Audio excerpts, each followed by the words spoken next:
আচ্ছা, সবাইকে শুভ সন্ধ্যা, শুভরাত্রি। আসসালামু আলাইকুম। আজকে আমরা মূলত পাইথনের মাল্টি ডাইমেনশন অ্যারে, যেটাকে আমরা বলি এক্স অ্যারে নিয়ে কথা বলবো। এক্স অ্যারে কি, এবং পাইথন আরেকটা বিষয় আছে, সেটা হচ্ছে নেট সিডিএফ ডেটা যখন আমরা অ্যানালাইসিস করতে চাই, তখন আসলে আমাদের আহ, এই এক্স অ্যারে যে লাইব্রেরিটা, এটার প্রয়োজন পড়ে। এখন এক্স অ্যারে কি বা নেট সিডিএফ ডাটা সম্বন্ধে কারো কোনো আইডিয়া আছে?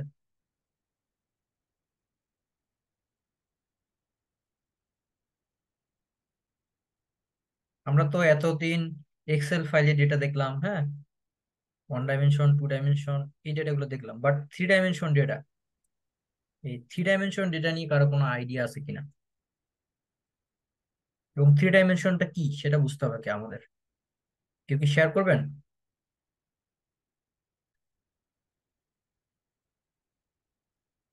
হ্যালো, আমার কথা শোনা যাচ্ছে? জি ভাই, ক্লিয়ার শোনা যায়।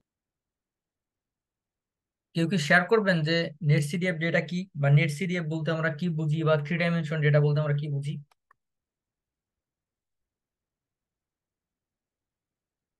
হ্যালো। আপনারা পার্টিসিপেটরা রেসপন্স করতে পারেন, কেউ জানেন বা না জানেন রেসপন্স করতে পারেন। জি না ভাই, আমি জানি না শিওর এই বিষয়ে।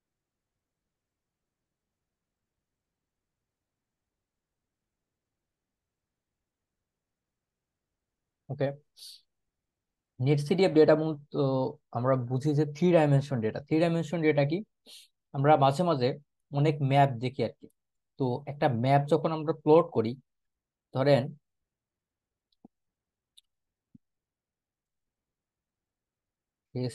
রান, আচ্ছা, এই এই ম্যাপটা কত ডাইমেনশন? কেউ কি বলতে পারবে যে এই ম্যাপটা কত ডাইমেনশন একটা ম্যাপ? ভাই, থ্রি ডাইমেনশন। থ্রি ডাইমেনশন ল্যাঙ্গিটিউড আছে, লঙ্গিটিউড আছে, আর টেম্পারেচার না প্রেসার, সরি প্রেসিপিটেশন আছে। প্রেসিপিটেশন আছে, তিনটা প্যারামিটার। এই এই ম্যাপটা কি থ্রি ডি ম্যাপ? না ভাই, থ্রি ডি না। তাহলে থ্রি ডাইমেনশন হলো কেমনে? তাহলে এই ম্যাপটা কি? Two D map. Two D map. তাহলে মানে প্রথমে বললেন থ্রি ডাইমেনশন, থ্রি ডাইমেনশন হলে কি থাকতো এখানে? Z axis altitude. বরাবর। অ্যালটিটিউড থাকতো, কিন্তু এটা তো অ্যালটিটিউড নাই।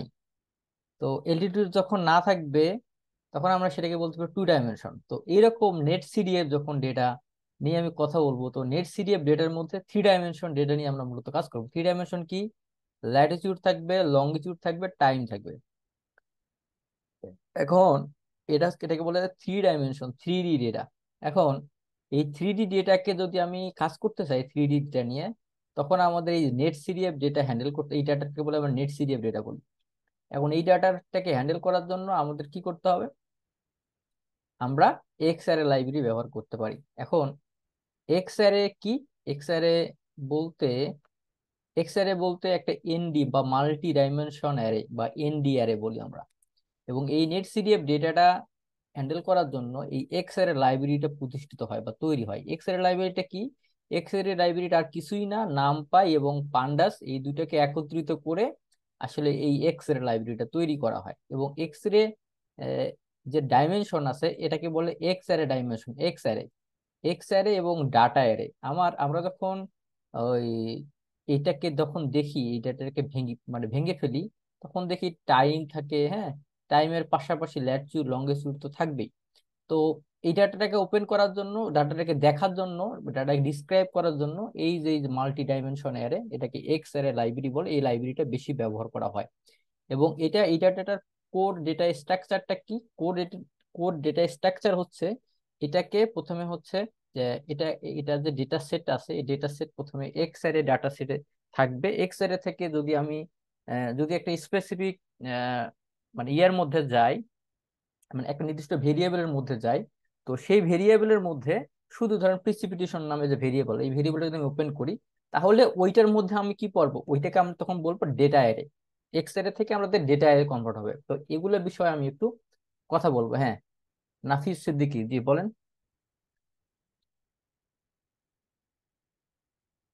কিছু বলবেন? নাফিস সিদ্দিকী হ্যান্ড রেজ করছেন। ভাই ভুলে পড়ে গেছে, সরি। ও আচ্ছা আচ্ছা, ঠিক আছে। তো এখন এই ডেটা স্ট্রাকচার এগুলো সম্বন্ধে আমাদের একটু জানতে হবে। তো আমি যখন কোডে যাই, কোডে যখন যাব আমার তিনটা লাইব্রেরি লাগবে। মূলত এক্সআর লাইব্রেরিটা দিয়ে আমি ডেটাটা রিড করতে পারবো, নামপাই লাইব্রেরি দিয়ে আমি ডেটাটা ক্যালকুলেশন করব, এবং ম্যাটপ্লটলিব এই লাইব্রেরিটা দিয়ে আমি কি করতে পারি, ডেটাকে দেখতে পারবে আর কি, ভিজুয়ালাইজেশন করতে পারি। তো একটা একটা করে রান দেই। এখন এটাকে বলতে পারি হচ্ছে load by net CDF data. Net CDF data open করার জন্য আমাদের কি করতে হবে, এক্সআরে, এই এক্সআরে যে XR dot open, open data set, এই যে আমি কতবার দেখলাম এই যে পিডি ডট ডাটা ফ্রেম দিয়ে আমি একটা মানে রিড ডেটা ফ্রেম করছিলাম, একই জিনিস, জাস্ট এটাকে এখানে আসবে xarray dot open data set. Open data set দিয়ে আমি যদি ক্লিক করি তাহলে ওপেন ডেটা সেট এখানে চলে আসবে। আমি যদি ক্লিক করি তাহলে এখানে চলে আসবে। এখন এখানে যদি আমি ডট ইনফো দেই, ইনফো,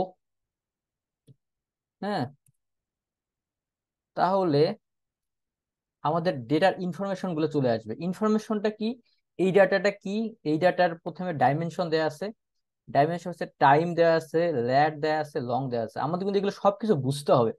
এটাকে বলে মেটা ডাটা। আমি যদি এই ডাটাটার মেটা ডাটা অপশনটা ওপেন করতে চাই তাহলে আমি এই যে ডেটা ইনফো দিলাম, ইনফো দেখতে পাচ্ছি যে ভেরিয়েবল, এখানে অনেকগুলো ভেরিয়েবল আছে, টাইম ভেরিয়েবল আছে, লং ভেরিয়েবল আছে, ল্যাট ভেরিয়েবল আছে। তারপরে এই যে যেটা মূল ভেরিয়েবল প্রিসিপ মানে প্রিসিপিটেশন, এই ভেরিয়েবলটা আমাদের প্রয়োজন। আমাদের এগুলা কিন্তু খুব বেশি প্রয়োজন নাই। আমাদের কি দেখতেছি, প্রিসিপ, পিআর পিআরই সিআইপি প্রিসিপ, এখানে টাইম দেখতে পাচ্ছি, ল্যাট দেখতে পাচ্ছি এবং লঙ্গিটিউড দেখতে পাচ্ছি। এবং এই ডেটাটার স্ট্যাটিস্টিক্স কি, মিন ডেটা এটা। এবং এই ডেটার ইউনিট কি, মিলিমিটার, মিলিমিটার পার ডে।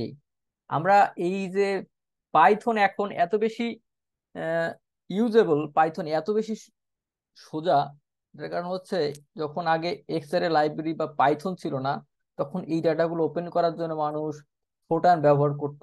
মানুষ হচ্ছে এনসিএল, পাইথনের মানে এই নেক্সট যে ডেটা হ্যান্ডেল করার জন্য অনেক বড় একটা লাইব্রেরি, অনেক বড় একটা প্ল্যাটফর্ম এনসিএল ব্যবহার করতো। এনসিএল মূলত একটা সি বেস প্ল্যাটফর্ম, ফোটান ব্যবহার করতো। তো ওই প্রোগ্রামিং গুলো কিন্তু তুলনামূলক অনেক বেশি কঠিন। তো পাইথন এত বেশি ইজি কেন? ইজি হচ্ছে পাইথন হচ্ছে ডাইমেনশন চেঞ্জ করতে পারে। আপনি যেদিকে যান না কেন, ক্লাইমেট সায়েন্সে যান, ওয়াটার সেক্টরে যান, ডেটা সায়েন্সে যান, পাইথন হচ্ছে নাম্বার ওয়ান, পাইথন বস। পাইথনে এখন অনেক কিছু সম্ভব। তো এই জিনিসগুলো কিন্তু আগে আমরা দেখতে পারতাম না। এই ডেটাটাকে ওপেন করা এটা কিন্তু চারটিখানি বিষয় না। পাইথনে এই এক্সআর লাইব্রেরি আছে, এই লাইব্রেরির মাধ্যমে এখন আমরা এই 3 ডাইমেনশন ডেটাও দেখতে পাচ্ছি। তো সামনে হয়তো 4 ডাইমেনশন বা 5 ডাইমেনশন ডেটা আসবে, তখন নতুন নতুন আরো লাইব্রেরি তৈরি হবে। তো সেই জন্য পাইথন অনেক বেশি অ্যাডভান্স, পাইথন এই জন্য বেশি মডার্ন ল্যাঙ্গুয়েজ। আচ্ছা, এখন এই যে যে ডেটাটা, এই ডেটাটা সোর্স কি, এই ডেটাটা কোথা থেকে মানে এরা ডাউনলোড করছে, এবং এই ডেটাটা কি করা হয়েছে, এই ডেটাটা সিডিও ক্লাইমেট ডেটা অপারেটর, এটা দিয়ে ডেটাটা কিছু প্রি প্রসেসিং করা হয়েছে, সেটাও এখানে কিন্তু বলা আছে। ডেটা রেকর্ড কি, রেকর্ড ইচ এন্ড এভরিথিং কি কি করা হয়েছে সবকিছু দেখে। এটা এই এই ডাটাটা রেফারেন্স কি, এই ডাটাটা কোথা থেকে আমি ডাউনলোড করছি, এই ডাটাটা আমি এইখান থেকে ডাউনলোড করছি। আমি যদি ক্লিক করি তাহলে আমি দেখতে পারবো যে আমি এই ডাটাটা এইখান থেকে ডাউনলোড করছি। এই জন্য এখানে অনেক কিছু সোজা, অনেক কিছু সুন্দর, মানে আমার কাছে এই জন্য পাইথন অনেক বেশি ভালো লাগে। পাইথন কাজ করতে গেলে আমার অনেক বেশি মজা পাই আমি। তো মূল কথা হচ্ছে আপনাদের কাজ শিখতে হবে, তখন আপনি যখন দেখতে পারবেন যে এই ডেটাটা কি, ডেটার সোর্স কি। আর এখনকার সময়ে আমার যেটা মনে হয় যে পাইথনে এই যে নেট সিডিএফ ডেটা, আমরা নেট সিডিএফ ডেটা কেন ব্যবহার করি, নেট সিডিএফ ডেটার মধ্যে একটা ছোট্ট ফাইলে অনেক অনেক মানে বড় ডেটা সেট এখানে ইনপুট করা থাকে, যেটা এক্সেলে সম্ভব না। এই যে প্রত্যেকটা গ্রিড গ্রিড পয়েন্ট পয়েন্ট আকারে যদি আমি এক্সেল ফাইলে ইনপুট করতে চাই, তাহলে ডেটাটা অনেক বড় লার্জ ফাইল হবে। সেই লার্জ ফাইল নিয়ে আমার কিন্তু কাজ করা অনেক বেশি কঠিন। সেই তুলনায় নেট সিডিএফ ফাইল অনেক বেশি ইজিয়েস্ট ওয়েতে মানুষ ক্যালকুলেশন করতে পারে। এবং আরেকটা বিষয় হচ্ছে নেট সিডিএফ ডেটা, এই ডেটাটা বিশেষ করে ক্লাইমেট সায়েন্সের উপর, মানে ক্লাইমেট নিয়ে যারা কাজ করে বা আবহাওয়া নিয়ে কাজ করে বা ওয়াটার নিয়ে কাজ করে, অ্যাটমসফিয়ার নিয়ে কাজ করে, বিশেষ করে এই ফিল্ডের জন্য বেশি মানে বেশি করে ডেডিকেট করা আর কি। তো এই জন্য এই ডেটাটা অনেক বেশি বহুল পরিচিত একটা ডেটা সেট, মানে মানে মানে মানে একটা ডেটা স্ট্রাকচার আমরা বলতে পারি আর কি। তো আরেকটা বিষয় সেটা হচ্ছে আহ, এই যে যে ডেটাটা আসলো, এখন এই ডেটাটা আমি একটা নির্দিষ্ট একটা ভেরিয়েবল দেখবো, এখানে অনেকগুলো ভেরিয়েবল আছে। এই যে আমাদের প্রিসিপিটেশন আছে, প্রিসিপিটেশনের উপরে যে ভাই হ্যাঁ, একটু ইন্টারাপ্ট করতে ভাই, আমার কি মানে বেলুইরও আসছে আর কি, মানে যে লোড দা নেটসিডিএফ ফাইলটা রান করার পরে আর কি, মানে বেলুইরও দেখাইতেছে। এটার ভাই রিজনটা আমারও কি? সেম ভ্যালু এরর আসছে। ভ্যালু ইরোর আসছে কেন? ও ভ্যালু ইরোর আসছে, এই যে এক্স এর এটাকে আপনাদের আগে ইয়ে করতে হবে, পিপ ইনস্টল করতে হবে। আচ্ছা ওকে, দাঁড়ান, এইখানে আমি উপরে যাই। এখানে হ্যাঁ, হ্যান্ড রেস, জেরিন সাবা কিছু বলবেন? জি ভাই, এখানে যে টাইম আছে 72। তো আমি হলো যে ডাব্লিউআরএফ মডেল নিয়ে কাজ করছিলাম, তখন ওর সিটিএল ফাইলটা নিয়ে আমি মানে কাজ করছিলাম 19 সালে, আমি ভুলে গেছি। তো হুম। এখানে আমার টাইম ছিল 30 মিনিট ইন্টারভেলে ও হলো ডাটাগুলো দিবে। তারপর ওর হলো আরএমএস আমি বের করছিলাম, কিন্তু এইখানে যে ভাই টাইম 72 দেখাচ্ছে না, তো ডাইমেনশন আছে 72টা। এটা কি ইয়ারলি, মান্থলি, নাকি হলো যে আওয়ারলি? এটা আমি কিভাবে বুঝবো এখান থেকে দেখে? এই ডাটাটা এখান থেকে বোঝা যাবে না, এখান থেকে এই ডাটাটা মান্থলি না ইয়ারলি, এই ডেটার প্রপার্টি দেখতে হবে, প্রপার্টি দেখলে আমরা দেখতে পারবো ডেটার প্রপার্টি। এখন টাইম দেওয়া আছে 72টা ডেটা, মানে 72। এখন এই যে 72 দিয়ে আপনি যদি এই যে 15 গুণ দেন, মানে মানে 15 গুণ 12, 15 গুণ 12 দিলে কত হয়? জানি না। হ্যালো, 15 গুণ 12 ভাইয়া আসে হলো 144। না না, সরি সরি, 15 গুণ 12 একশো আসে আশি ভাইয়া, 180 আসে। সরি, মানে এখানে 5 বছর, 15 না, এখানে 5, এখানে 5 বছরের ডেটা তো এটা। আচ্ছা, 5 গুণ 12 পাঁচ দেন, বারং ষাট, 5 বারং 60। 60, তাহলে 15 থেকে শুরু হয়েছে, এখানে 6 বছরের ডেটা আছে। তাহলে 15 থেকে 20, এটা 6 বছরের ডেটা আছে, 6 বরং 72, এটা 6 বছরের ডেটা আছে, এই জন্য এটা 72। হ্যাঁ, লংটা কেন 144 হলো, ডবল হইলো, আর ল্যাট কেন 72 হইলো? এই যে এই যে ল্যাট এবং লং, এটা হচ্ছে ডেটার আমাদের এই যে যে ডেটা, এটা ল্যাট এবং লং, এটা ডেটা স্ট্রাকচার, মানে এই ডাটার রেজুলেশনের কথা বলতে মানে বলা আছে, এক একটা করে পিক্সেল সাইজ। এটা ল্যাট এবং লং তো, এটা তো মানে এই ডাটা তো গ্লোবাল ডেটা, এই ডেটাটা গ্লোবাল, এই data- এটা হচ্ছে পিক্সেল সাইজ। এই পিক্সেল সাইজের উপর এটাকে বলে রেজুলেশন বলা হয়, রেজুলেশন। এই যে 72 গুণ 140, এটাকে একটা পিক্সেল সাইজ আমরা বলি না, যে 0 মানে 1.1 ডিগ্রি করে ইনক্রিজ করবে আর কি। তো এটা হলো পিক্সেল সাইজ আর কি, এই ডেটাটার পিক্সেল সাইজ এরকম, মানে একটা করে ল্যাট এবং একটা করে ল্যান্ডিটিউডের, একটা করে পয়েন্টের ভ্যালু হচ্ছে এত। জি ভাই, বুঝতে পারছি, থ্যাংক ইউ। আচ্ছা, আর কেন কোনো জিজ্ঞাসা? এই যে পিপ, আপনারা এইখানে যে পিপ ইনস্টল এক্সআরএ,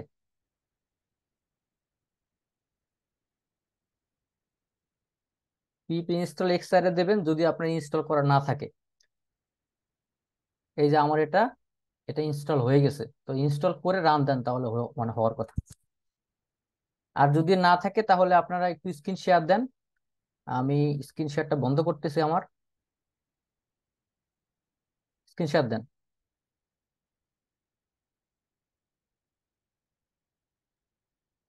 কোথায় ভ্যালু এরর আসতেছে একটু আমাকে দেখান, তাহলে আমি বুঝতে পারবো।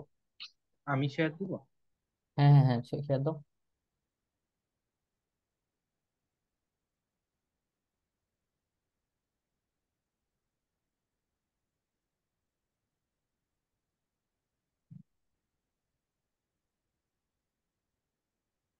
এই যে স্বাভাবিকভাবে মাত্র আমি তো ওই লাইনটা লিখলাম, এই যে ভ্যালু এরর দেখা যাচ্ছে। হুম হুম হুম।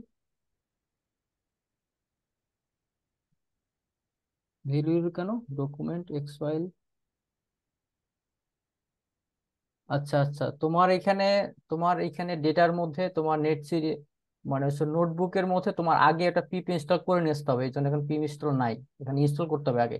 এই যে মেবি ইনস্টলেড, তোমার এখানে ইনস্টল নাই আর কি এটা, মানে এক্সরেটাকে ইনস্টল করতেছে না। ইনস্টল করার জন্য তোমার প্রথম কাজ করতে হবে, তোমার টার্মিনালে যে পিপি ইনস্টল লিখতে হবে, বা এখানে তোমার পিপি ইনস্টল লিখতে হবে, এখানে পিপি ইনস্টল করে লেখো তো, এখানে কি হচ্ছে, এখানে আপলোড দাও তো এটা। এটা হ্যাঁ, এটা এটা এটা তোমার এখানে রান হচ্ছে এটা এটা যখন রান হবে, রান হওয়ার পরে তারপর তুমি কোডটা রান দিবা। হ্যাঁ, এখন কোড রান দাও দেখি। Still value error.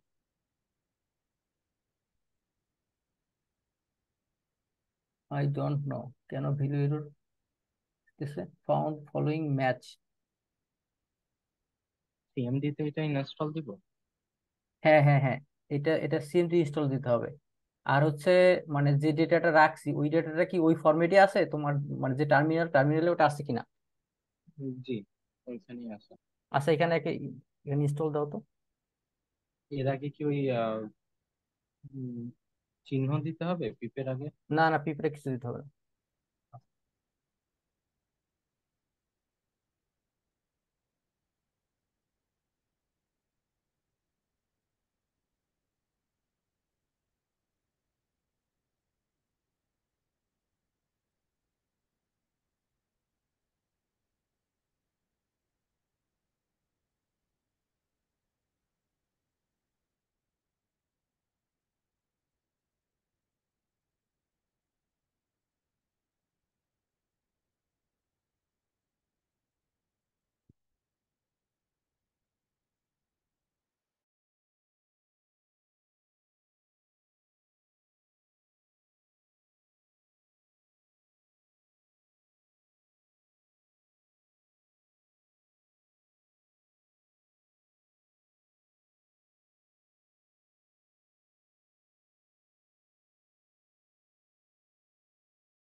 ইনস্টল হয়েছে কি ভাই?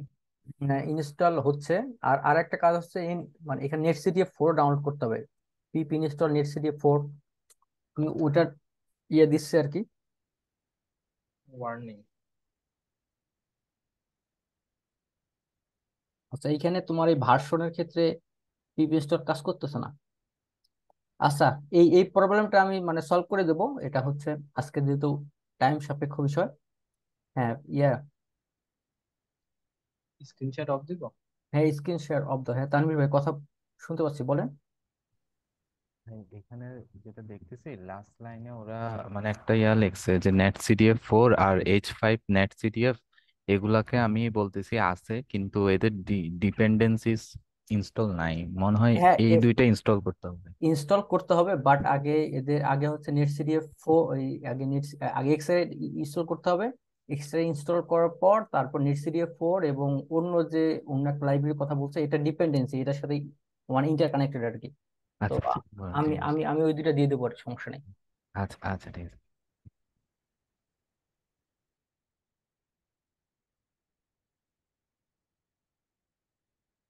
আচ্ছা, আমি আমি এটা এটা এটা দিয়ে দেবো। হ্যাঁ, আর মানে বাকি যে দুইটা সেটাও আমি দুইটা মানে দুইটা দিয়ে দেবো ক্লাসের পরে আর কি। হ্যাঁ, তো এটা হচ্ছে তখন আমি ইনফোতে দেখলাম, ইনফোর মধ্যে আমার এখানে ডিটেলস এখানে বলা আছে। তারপরে এখন আমার মূল কাজ হচ্ছে যে আমি এক্সের থেকে শুধু এখান থেকে শুধু আমি প্রিসিপিটেশন যে ভেরিয়েবলটা আছে এই ভেরিয়েবলটা নিব। এই ভেরিয়েবলটা শুধু নিব। এটা যখন নিব তখন আমি কি করবো, এই যে ড্যাশ নামে যে আমি ইয়ে করলাম। হ্যাঁ, তো আমি যে এটা করলাম, এটা করার পর জাস্ট আমি এখান থেকে শুধু জাস্ট প্রিসিপিটেশন যে ভেরিয়েবল এটাকে শুধু কল করব।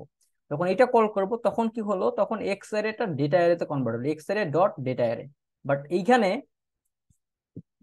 এইখানে যখন আমি ওটা রান দিলাম তখন এটা কিন্তু পুরোটাই ডেটা অ্যারে, পুরোটাই ডেটা সেট মানে মানে এটা আকারে আছে।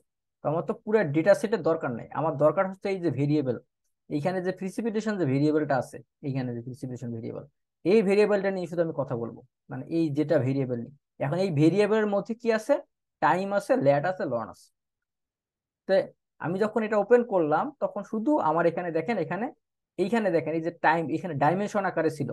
মানে আমাদের ডাইমেনশন টাইম ল্যাট লং এইভাবে ছিল। বাট যখন আমি ডেটা অ্যারেটাকে আমি কল করলাম, তখন সে কি করলো, টাইম ল্যাট লং, এখানে এখানে কিসের টাইম ল্যাট লং, প্রিসিপিটেশনের টাইম ল্যাট লং চলে আসলো, আমার ডেটাটা তখন প্রিসিপিটেশনে কনভার্ট হয়ে গেল।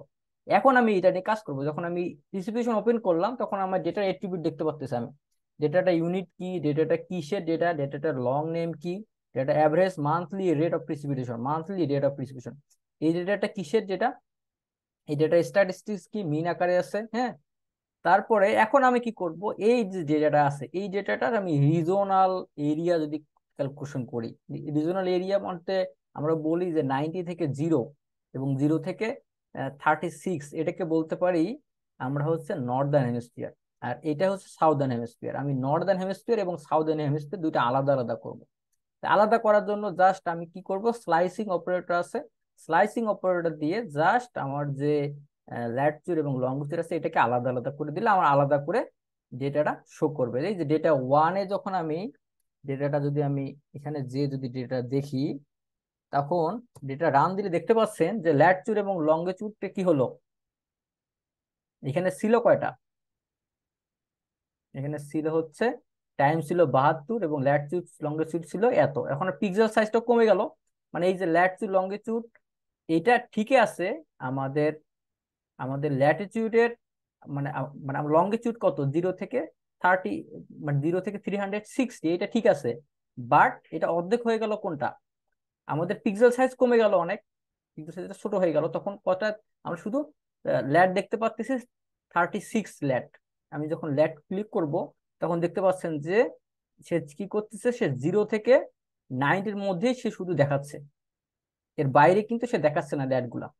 একইভাবে এখানেও আবার আমি যখন আহ, আমার মানে ডেটা ওয়ানটা ছিল আমাদের হচ্ছে নর্দার্ন হেমিস্ফিয়ার এবং ডেটা টুটা ছিল আমাদের সাউদার্ন হেমিস্ফিয়ার, আমি যখন সাউদার্ন হেমিস্ফিয়ার দেখব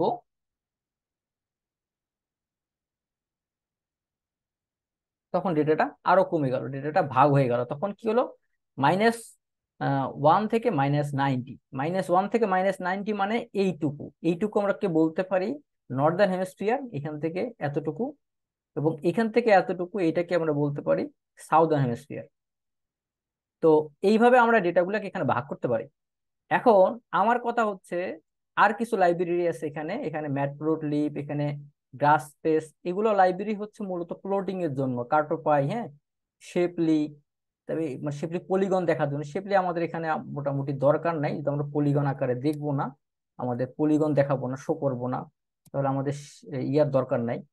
তা এখন আমার কাজ হচ্ছে যে আমাদের যে প্রিসিপিটেশনটা আছে এটাকে আমি এগ্রিগেশন করব। এগ্রিগেশন মানে কি, এই যে টাইম ডাইমেনশনটা আছে এই টাইম ডাইমেনশনটাকে আমি কি ল্যাটিটিউড এবং লঙ্গিটিউডে ভাগ করে দেবো, তখনই আমি কি পাবো, এটা মিন প্রিসিপিটেশন পাবো। মিন প্রিসিপিটেশন কি, সম্পূর্ণ ইয়ারকে যদি আমি মানে মানে মানে যোগ করে যে পরিমাণ ইয়া আছে, মান্থ আছে, সেই মান্থ দ্বারা যদি আমি ভাগ দেই, তাহলে আমি ওইটার টাইম ডাইমেনশনটা কি হয়ে যাবে, মিন হয়ে যাবে। তো মিন হয়ে গেলে আমাদের মানে ডেটা থাকবে কয়টা, শুধু ল্যাটিটিউড থাকবে, লঙ্গিটিউড থাকবে এবং মিন টেম্পারেচার একটা হয়ে যাবে। তো আমি যদি এখানে রান দেই তাহলে দেখতে পারবো। এখন আমি এটা যদি ভ্যালু আকারে দেখি এই ডাটাগুলা, আমি যদি এটা দেখলাম, এখন আমি যদি ভ্যালু দেখি ডেটাটার ভ্যালু কি, তাহলে আমি দেখতে পাচ্ছি যে একটা সিঙ্গেল অ্যারে তৈরি হয়েছে, একটা সিঙ্গেল অ্যারে তৈরি হয়েছে। এই অ্যারের মধ্যে কি আছে, এই যে যে প্রিসিপিটেশন আছে, মিন প্রিসিপিটেশন, এটার কি দেয়া আছে, এটার ভ্যালুগুলো দেয়া আছে, এটার ভ্যালুগুলো দেয়া আছে। আচ্ছা, ওকে। এখন এরপর কথা হচ্ছে আমি যে দেখলাম, ওকে দেখলাম, ওকে ঠিক আছে, বাট এখন আমি কি করব, আমি এটাকে একটু প্লটিং করব। প্লট মানে কি, আমি এটাকে ভিজুয়ালাইজেশন করব যে আমার মিন প্রিসিপিটেশনটা কেমন দেখতে, কেমন লাগে, এটা দেখতে কি, এটার মধ্যে কি আছে, এটা দেখবো আমি। এখন একটা ম্যাপ আমরা যদি দেখি, ম্যাপ প্রজেকশন করি, তাহলে ম্যাপের মধ্যে কি কি থাকবে, একটা ম্যাপের মধ্যে কোস্ট লাইন থাকবে, আমরা এটাকে বলতে পারি যে কোস্ট লাইন, আমাদের এর ভিতরে কিছু কিছু কোস্ট লাইন থাকবে। তারপরে কি থাকবে, সে গ্রিড, মানে গ্রিড লাইন থাকবে, এগুলোকে আমরা বলতে পারি গ্রিড লাইন, হ্যাঁ, গ্রিড লাইন। তারপরে কন্টুর, এই যে কন্টুর, কন্টুর আমরা কি যেটা বলতেছি, আহ আমাদের এইখানে যে কন্টুর লাইন এখানে ভাগ করে দেওয়া আছে, হ্যাঁ, আলাদা আলাদা করে, যে এটা পৃথিবী, কোথায় বাংলাদেশ, কোথায় হচ্ছে ইন্ডিয়া, কোথায় অন্য আমেরিকা, তারপর নর্থ আমেরিকা, কানাডা, এগুলোকে বলতে আমরা বলি হচ্ছে কন্টুর আকারে আছে। ওকে, এখন আমি যদি ডেটাটাকে রান দেই তাহলে দেখেন আমরা এটার একটা মিন প্রিসিপিটেশন আমরা প্লটিং করলাম, তো এইখানে এইখানে কিন্তু প্রিসিপিটেশনের পরিমাণ বেশি। কেউ কি বলতে পারবে যে এই যে মানে ইকুয়েটরে প্রিসিপিটেশন কেন বেশি?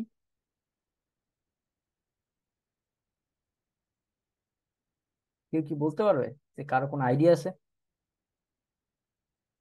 যে এইদিকে প্রিসিপিটেশন কম কেন, এদিকে কম কেন, এইখানে কেন বেশি?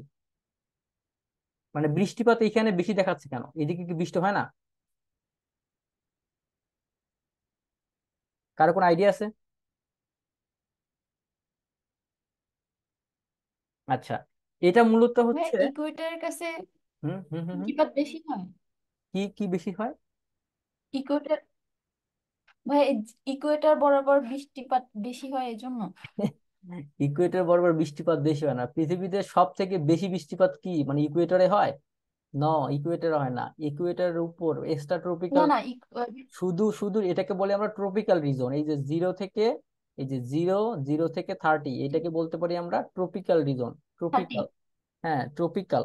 হ্যাঁ, তারপরে উপরে গেলে এক্সট্রা ট্রপিক্যাল। তো এই ট্রপিক্যাল রিজনে সবসময় টেম্পারেচার, এনার্জি সোর্স বেশি থাকে। এনার্জি সোর্স যখন বেশি থাকে, এই রিজনের মধ্যে প্রিসিপিটেশনের পরিমাণ সব থেকে বেশি হয়। এই রিজনের মধ্যে প্রিসিপিটেশন, এইটাকে, এইটার অনেকগুলা নাম আছে যারা ক্লাইমেট সায়েন্সে পড়ে। এনসো, 0 থেকে 5 ডিগ্রি উপরে আর কি। হ্যাঁ জিরো মানে থেকে 5 থেকে 30।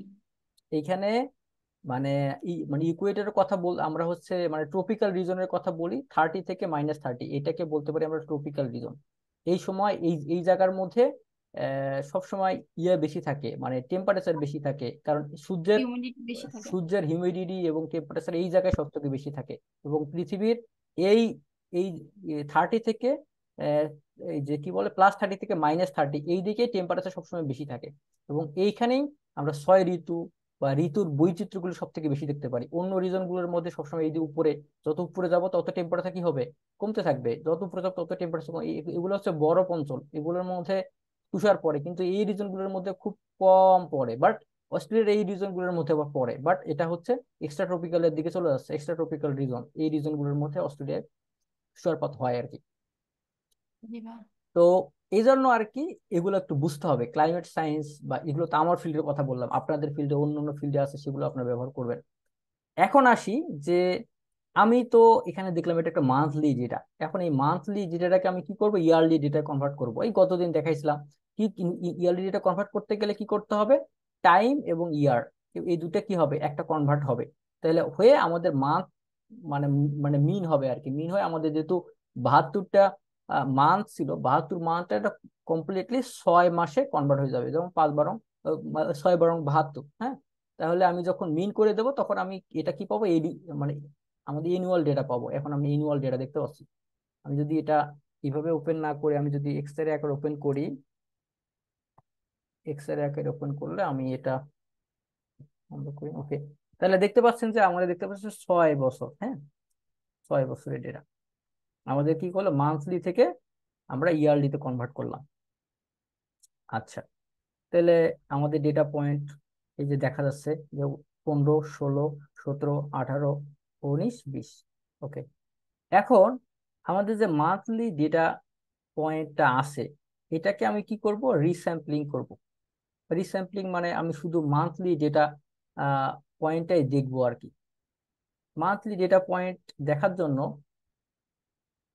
আমাদের মান্থলি যে মান্থলি মিন ক্যালকুলেশন করলাম, এই যে যেটা মান্থলি মিন আমি আগেই ক্যালকুলেশন করলাম, এইখানে যে প্লটিংটা করলাম, মিন যেটা ছিল আমি জাস্ট মিন ক্যালকুলেশন করে আমি যেটা দেখলাম, এটাই জাস্ট আমি রিস্যাম্পল করেও এটা করতে পারি। রিস্যাম্পল করেও আমি এটা করতে পারি। এখানে যদি দেখি তাহলে আমাদের ডেটা একটা হয়ে গেল। আমাদের তখন টাইম পয়েন্ট থেকে আমাদের একটা রিস্যাম্পল হয়ে গেল আর কি, মানে এটা মান্থলি হয়ে গেল আর কি। মান্থলি প্রত্যেকটা মান্থলি মিন এটাকে রিস্যাম্পল কর মানে বলে আর কি। আচ্ছা, এখন এইখানে আমি দেখতে পাচ্ছি যে রুলিং করব। রুলিং মানে কি, তিন মানে 3 ইন্টারভেল, 3টে পর পর সে দেখাবে আর কি। 3টে টাইম পর পর সে এটা শো করবে, এটাকে বলে রুলিং মিন বলা হয়, রুলিং। তো এটাকে রুলিং মিন মানে আমি যদি দেখি যে 3টে ডাটা পয়েন্ট একসঙ্গে সে কি করবে, যোগ করে ওইটা ভাগ করে ওই ওই যে নির্দিষ্ট পয়েন্ট, ওই পয়েন্টটাকে সে প্রিন্ট করবে। এটাকে বলে 3বার মানে পর পর আমরা বলি 10 ইয়ার রুলিং মিন, বা এটাকে বলে মুভিং অ্যাভারেজ। মুভিং অ্যাভারেজ যেটা আমরা বলি, এটা উইন্ডো মাঝে মাঝে ক্যালকুলেশন করতে হয়। আমরা অনেক বড় বড় ক্যালকুলেশন করার সময় এই রুলিং মিন বা মুভিং অ্যাভারেজটা ক্যালকুলেশন করি। আচ্ছা, এই মুভিং অ্যাভারেজ ক্যালকুলেশন করার জন্য কি করতে হবে, তিনটা টাইম পর পর সে কি করবে, এটা মুভিং অ্যাভারেজ ক্যালকুলেশন করে এটা শো করবে। তারপর আবার তিনটা নেবে, নেওয়ার পর ওইটা মুভিং, ওইটার গড় করে ওইটা শো করবে। তো এটা করলে মানে যদি আমরা ক্যালকুলেশন করি তখন ডেটার এগ্রিগেশনটা দেখতে পারবো আর কি। আমরা স্পেসিফিকলি ডেটার স্পেসিফিক ভ্যালুটা কি, ডেটার বৈচিত্র্যগুলো কি, এটা এটা দেখার জন্য আমাদের এই রুলিং প্রিসিপিটেশন বা রুলিং মিন ক্যালকুলেশন করতে হয়। যদি আমি এটা প্রিন্ট করি তাহলে দেখতে পাচ্ছেন যে রুলিং মিন আমরা ক্যালকুলেশন করছি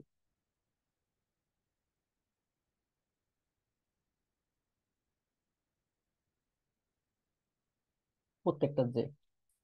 আচ্ছা, এরপর হচ্ছে আমাদের যে ল্যাট এবং লং আছে, এটা জাস্ট মানে গ্রিড আকারে দেখতে পার, মানে যদি চাই আমি, হ্যাঁ, দুইটা ল্যাট এবং দুইটা লং, এবং বাউন্ডারিটাকে যদি আমি কাউন্ট করতে চাই, মানে রিডাকশন বলতে পারি, আমার রেজুলেশনটাকে এগ্রিগেশন করতে যদি চাই, সেক্ষেত্রে আমরা আহ এই মেথডটা ব্যবহার করতে পারি।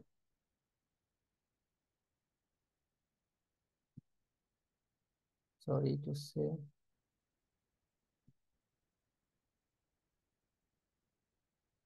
এই যে আমরা দেখতে পাচ্ছি।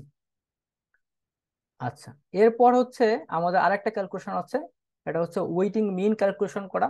আমরা সাধারণত আহ, বিশেষ করে রুলিং মিনের পর ওয়েটিং মিন ক্যালকুলেশন করি। বিশেষ করে অনেক ক্ষেত্রে আমাদের ডেটার মধ্যে কিছু নাল ভ্যালু থাকে, এই জন্য ওয়েটিং ক্যালকুলেশন করি, ওয়েটিং প্রিসিপিটেশন। তো ওয়েটিং প্রিসিপিটেশন ক্যালকুলেশন করার জন্য আমাদের কি করতে হয়, আমাদের ল্যাট, লং এবং টাইম, এবং এটার সাথে শুধু ওয়েটিং ক্যালকুলেশন করব, আমরা মিন ক্যালকুলেশন করে দেব, যে আমাদের ল্যাট এবং হচ্ছে লং এই দুটার হচ্ছে মিন করে দেব, করলে আমরা এটার ওয়েটিং প্রিসিপিটেশন পাবো। মাঝে মাঝে ডেটার মধ্যে কিছু নাল ভ্যালু বা রিস্যাম্বল ভ্যালু থাকলে আমরা এই উইডিং ক্যালকুলেশন দিয়ে এটা ক্যালকুলেশন করতে পারি আর কি। এই যে আমাদের ল্যাট লংটা সে এটাতে হচ্ছে মানে কনভার্ট হয়ে শুধু টাইমটা থাকবো আর কি, আমরা টাইম অনুযায়ী দেখতে পারবো আর কি কোন সময় এক্সাক্ট প্রিসিপিটেশনের ভ্যালুটা মানে কেমন ছিল। যদি আমরা আমরা মান্থলি ডেটা নিয়ে কাজ করছি, এই মান্থলি ভ্যালুটা দেখতে পারলাম আমরা। তো এতটুকুই ছিল আজকের ক্লাস। আশা করি যারা নেটসিডিএফ ডেটা নিয়ে কাজ করবেন ভবিষ্যতে, তাদের জন্য আজকের ক্লাসটা, যারা শুরু করতে চান তাদের জন্য হয়তো হেল্প হবে বা সাহায্য হবে। এরপরে কারো কোনো জিজ্ঞাসা বা কারো কোনো প্রশ্ন থাকলে আমাকে ইমেইল করবেন বা টেক্সট করতে পারেন বা মেসেঞ্জারে বা ফেসবুকে বা হোয়াটসঅ্যাপে নক করতে পারেন। আশা করি আজকের ক্লাসটা সবাই উপভোগ করলেন। আর কারো কোনো জিজ্ঞাসা থাকলে আমাকে করতে পারেন। আমি রেকর্ডিংটা অফ করি।